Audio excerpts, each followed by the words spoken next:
کہ بیت اللہ شریف کے اوپر جو ہے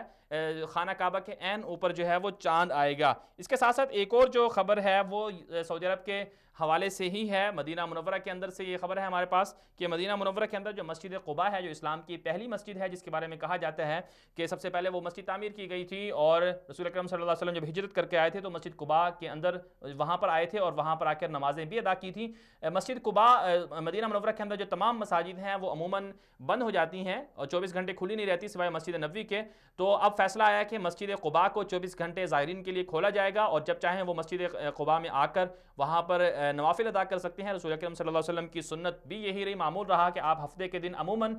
جو کبھی پیدل اور کبھی سواری پر مسجد قباء کی زیارت کرتے تھے اور مسجد قباء میں آ کر 2 رکعت نفل ادا کرتے تھے، وہاں لوگوں سے ملتے تھے، انصار چونکہ یہاں بستے تھے، اور یہ بھی روایات کے اندر آتا ہے، احادیث کے اندر آتا ہے کہ مسجد قباء کے اندر 2 رکعت پڑھنا عمرے کے برابر ثواب ہوتا ہے۔ تو پوری دنیا سے جو لوگ زیارت کے لیے آتے ہیں، مدینہ منورہ جاتے ہیں اور سعودی عرب جاتے ہیں، تو وہ مسجد قباء جانے کی خواہش رکھتے ہیں اور جاتے ہیں۔ یہ اچھا فیصلہ ہے کہ 24 گھنٹے کھولا جائے گا، اور یہ بڑا اس سے جو ہے زائرین بھی بڑے مطمئن ہیں اور بڑے پرجوش ہیں اور خوش ہو رہے ہیں۔ بہرحال دنیا میرے آگے پروگرام کی آج کی ٹاپ سٹوریز کے ساتھ اتنا ہی، اجازت دیجیے، اللہ حافظ۔